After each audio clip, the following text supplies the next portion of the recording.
Hey everyone. So I want to come on here and talk about, something that's really fascinating when you look at wrestling, despite how you might feel about, certain companies and, in the presentation of certain talent. But it looks like all three companies, that being WWE, AEW, and TNA, they seem to be, as they're heading into the biggest shows of the summer. For WWE, SummerSlam, for AEW, All In and Wembley, and TNA, like within a week or two, Slammiversary. It's like they're kind of cooking on all cylinders when it comes to the main storylines for women. I mean, TNA is kind of unique in its own perspective because, from what I'm understanding, Jordan Grace is trying to prove that she's willing to take on all comers, no matter where they wrestle, where they come from, like who they wrestle for. And so far, we've seen the likes of Tatum Paxley and Izzy Dame from NXT come in. We know she's facing Ash by Elegance, FKA, formerly known as Dana Brooke in WWE, at Slammiversary. Rosemary's still in the mix as somebody that's tormenting and stalking Ash by Elegance. And whatever role she's going to play is going to be interesting. You know, it's just one of those kind of storylines to where Jordan Grace is proving that she is the juggernaut. She is everything she says she is against those that basically step up to the plate and challenge her. You know, and obviously she is preparing herself for that jump she's going to make at the beginning of 2025. Now the question obviously is going into Slammiversary, are they going to belt Ash by Elegance, or are they going to keep it on Jordan Grace, as part of, the deal they have, the partnership they have with WWE, so where Jordan Grace can continue to look dominant and maybe have future opponents from NXT, if not the main roster, come and challenge her. We'll have to see. But this whole, whole thing with Rosemary Ash by Elegance, at the center of it, or being involved in this, definitely keeps your eyes, attached to what's going on. And then you have this little storyline of this partnership between Marsha Slamovich and Alicia Edwards. I think the name is Marshalisha. I guess that's the name, Marshalisha. And there's a storyline there to where Marsha, either knows or doesn't know that, Alicia is not everything she says she is, and that she's just using her, as a partner or something. We'll have to see. But they do have elements there, and the main one, of course, being the Knockouts Championship picture with Jordan Grace, Ash by Elegance, Rosemary thrown in the mix, in this open challenge, where we have seen several NXT stars show up, and take on the gauntlet to try to dethrone Jordan. So interesting storyline there. And then you look at AEW, and they're cooking on all cylinders right now, going into All In, which they should have been doing for a long time, because you got two, if not potentially three, main event women's matches for All In. You have Willow Nightingale versus Chris Statlander, and what could be a street fight, London street fight match, or Wembley street fight, or something. Battle of the former friends. You have, and then on top of that, you have Mercedes Monet against Dr. Britt Baker for the TBS title, and maybe the NJPW Women's Strong title. And and what makes that a interesting story to follow is there is real animosity behind the scenes between them. Not enough animosity to where they can't do business. Because obviously they see, hey, money can be made, but it does build upon that real life animosity that Britt and Mercedes has, and Britt obviously representing the AEW originals that don't want the likes of Mercedes in the company because of the power that she kind of wields, and with both of them on the mic, being let loose to say what they want to say, you never know what's going to happen. You never know what's going to be brought up. I mean, I'm not going to be surprised if Britt decides to, in one of her shoot promos, whatever, work shoot, tear the curtain back and say, hey, we know about your creative control, and that's why Van Cure, or your last opponent, didn't want to be all elite. She didn't want to be, having to deal with that bullshit, you know, or something like that. I could see her bringing that up. I can see, Britt bringing that up. I can see Mercedes maybe digging into Britt's past and saying that the only reason you didn't make it, where you were previously, NXT, WWE, where I was, is because nobody wanted, because they didn't want to give a chance to a nobody, to a Dennis trying to role play as wrestler or whatever. I could see her doing that.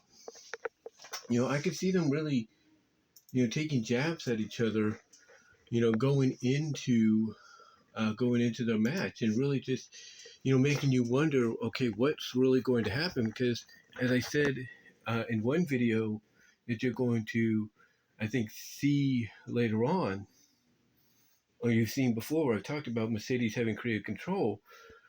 Basically, you have both women going back and forth with each other, and it's going to make people wonder, okay, what is real, what is not, and what will really happen? What will be the outcome, of that matchup? Because you don't know if Mercedes will pull her creative control and have Britt lose, or something's going to occur that, may or may not be agreeable on both ends, or was agreed upon, but then changed. It's going to be one of those situations to where this is a storyline with real life animosity behind it, to where you have both combatants, realizing the money they can make with it, as I said earlier, to where they're willing to put any personal animosity aside and, just, do what's right for business. Just do what's right for business. And then you have Toni Storm and Mariah May. That's one of the rare long-term storylines that AEW has been working on, coming to its culmination of betrayal by Mariah to Toni on Wednesday. So it's going to be interesting to see what she has to say afterwards, either on Dynamite, this coming Wednesday, or what she had already said if she'd done it on Collision, since I'm going to be premiering this possibly on Monday. On Monday, the 7th, I think, what is it going to be, the 15th, the 16th? Yes, the 16th, I believe. I think it was, that's the 16th. No, wait a minute, no, the 15th, that's right, sorry. Can't make my dates mixed up. But it's going to be interesting to see what she had to say on Collision, if she said anything on Collision this past Saturday, because again, you'll be watching this on Monday the 15th, or what she'll say this upcoming Wednesday on the 17th edition, the 250th edition of Dynamite. So it's going to be interesting to see what happens there. But you got a storyline there that almost, as some people have said, it's a year in the making, to where basically Mariah, as I talked about before in the video, played that, basically played Toni for a fool. And they basically took the story arc that they did with Adam Cole and MJF and upped it a notch with this between Mariah and Toni, because I think one of the reasons that Mariah may explain as to why she did what she did is she preyed upon Toni's mental insecurities.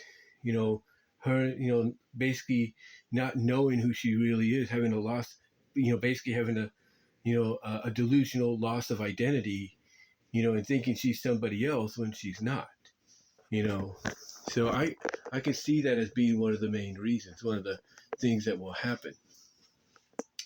Then, if that's not enough, for great women's storytelling, then, of course you have WWE, and they're cooking on all cylinders, no matter where you look there. I mean, NXT, you have Roxanne Perez taking on anybody that gets put in her way, obviously building to her versus Julia. So that's something there. And obviously there's animosity between her and Ava Raine. And then now you have the storyline with Phelan Henley and JC Jane and this other girl, I can't think of her name, forming an alliance to rid NXT of the rookies, who I guess is taking their spotlight or something like that. So that's interesting to see. And then, if that's not enough, you take a look at The main roster, Raw and SmackDown, and they're cooking. Raw, you got Rhea Ripley and Liv Morgan. I mean, that's I wouldn't say months.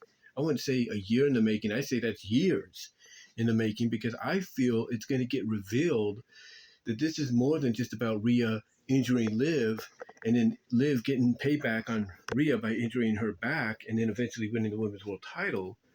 I think this is more about something that happened a couple of years back. And I think what that is, and we might find out tonight, because, again, you'll be watching this on the day that Raw airs. I think maybe we'll find out tonight that it's more than just about the injuries, that it goes back, basically, in my assumption, because I was thinking about this, it goes back to the night that Rhea Ripley turned on Liv and broke up their tag team. I think that's how far back this goes. And Liv's been waiting for the opportunity to get back at her. But now the question is going to be why? Why would that be the real reason? Why would Liv still hold animosity and anger towards that? Is it because Rhea broke up a friendship, or is there something more, going on that we may not be aware of? And does it kind of play into something we've seen before between her and a now recently released from AEW, CJ Perry, FKA Lana? You know, could you know could the situation between Rhea and Liv, have to do more so with the team breaking up and Rhea not giving Liv the chance to admit her true feelings for Rhea? You never know. I'm just guessing. I'm assuming. I'm assuming. Um, but we'll find out tonight. Because again, you're watching this on the day it premieres, which Raw is tonight, of course, the 15th. But you got that, and you got the wonderment of, okay, where is Dominic going to come into play and all that? It's like, so it's one of the more well thought out storylines for the women in a long time for Monday Night Raw for WWE. And then on the other side, which is SmackDown, you have Bayley, Michin, Nia Jax, and Tiffany Stratton. You have that going on. And what's interesting there is Minchin obviously is being inserted into this on occasions because I think what they're doing is they're setting her up to be the first challenger after SummerSlam for that women's championship. That's why she's being put into this role, in my opinion. But what makes this even more interesting outside of that, is, out of all the names, out of three of those four names I mentioned, the three being Tiffany, Nia, and Bayley, the question is who's going to walk out of SummerSlam with the women's, championship, because we know Tiffany Stratton has the Money in the Bank briefcase, and already on Friday they teased, Tiffany trying to cash in behind Nia's back. And then that's going to be a story to follow as well, because Nia's reaction when she caught her doing that, she's like, I think the quote, what JD kind of said when, he kind of showed us the kind of expression Nia had, to quote JD from, off the script, Nia's reaction was like, bitch, what the fuck are you doing? Are you trying to take this away from me before I get a chance to do it? So that's a storyline that will get people invested and interested to tune into, SmackDown to see whether or not Tiffany will try at any opportunity to cash in before SummerSlam. And what I think is going to happen is Nia is going to, get fed up with this. And I wouldn't be surprised if this Friday on SmackDown, if not the SmackDown, or if not maybe one of the two SmackDowns before SummerSlam, Nia takes the briefcase away from Tiffany. She basically forcibly takes it away and locks it up, puts it somewhere where Tiffany can't get it, and basically tells her, hey, you aren't going to get your briefcase back until after SummerSlam. So I could see I could see the storyline having, I could see Nia in story doing that to Tiffany to prevent Tiffany from thinking, or even considering cashing in and ruining her moment. So yeah, I could see that being something that develops in the next few weeks, if not this Friday. And again, it's something that's going to keep people like I said, invested and interested in in watching to see what happens, to see if Naya is going to get fed up to the point that she'll do something like that, or she'll threat, or if Tiffany will attempt and find ways to do so in cashing in the briefcase before Naya can become champion, or even maybe kind of get hints here and there, alludenesses, if you will, to potentially her cashing in at SummerSlam. You know, that's what's going to make things interesting. And now what it also does is it makes people wonder if Nia will actually win. Or will Tiffany's potential attempt to cash in mess up, Nia's chance of winning, and Bayley wins and Bayley walks out of SummerSlam with the championship, only to set up maybe a triple threat, potentially at Bad Blood. You never know. You never know. It's something to really think about. Something to really think about down the line. But what's interesting too is if they decide, hey, hey, we're going to go from Nia and Bayley to Nia and Tiffany and make that a match for Bad Blood. I don't know if that suits Bad Blood because there would be Bad Blood with Nia basically feeling like Tiffany used her, but feeling foolish of or basically feeling like Tiffany made her look like a fool and she wants to pay her back. That could be something too, but I think the Bad Blood match that we're going to get is going to be Nia and Michin, maybe in a hardcore Extreme Rules match for the Women's Championship. And I think Bad Blood, if not SummerSlam, Bad Blood would be where Tiffany cashes in. That's just my opinion. But again, that story is interesting in its own right and everything. And what's even more interesting too, when it comes to the women's divisions and the storylines going on in WWE right now, and maybe to an extent AEW, is the possibility of newer championships being introduced. Now we know people would say AEW doesn't need any more women's. Now I know what I'm trying to say is, I know people say that AEW doesn't need any more championships, and that's true. But Tony Khan, he's come out and said he's got championships, on the ready to be presented. So we'll see what happens. I mean, the last women's championship he introduced that was new was the women's television title for Ring of Honor. So, we'll have to see. We'll have to see what he has planned. Yeah, in the future, because there has been talk of maybe they do a women's tag title, women's trio title. We don't know. But when it comes to WWE, according to reports, WWE is considering potentially introducing two mid-card titles, just like NXT did for Raw and SmackDown, one being the Women's Intercontinental title and one being the Women's United States title. And if that's the case, then, kudos to them, gives the women something more to wrestle for and everything. And, just, go and just see what happens from there. But right now, when it comes to women's wrestling, the women's wrestling all across all three promotions, they are cooking. They are starting to really cook, with this summer of 2024. But the thing is, for all of them, mostly when it comes to AEW, they got to keep up this momentum. They got to keep people invested. And if they stay on the right track, I think they're going to do that. And that includes AEW, as well. But give me your thoughts, guys. What are your thoughts on all the interesting dynamics going on across women's wrestling in these three major promotions? What do you think will be the outcome storyline-wise for all of them? Comment below. Comment below in the comment section. Like the video, subscribe to the channel. Also, check out my Teespring store. Link will be in the description, along with links to the other places where you can find my content. But guys, give me your thoughts, and until then, talk to you later.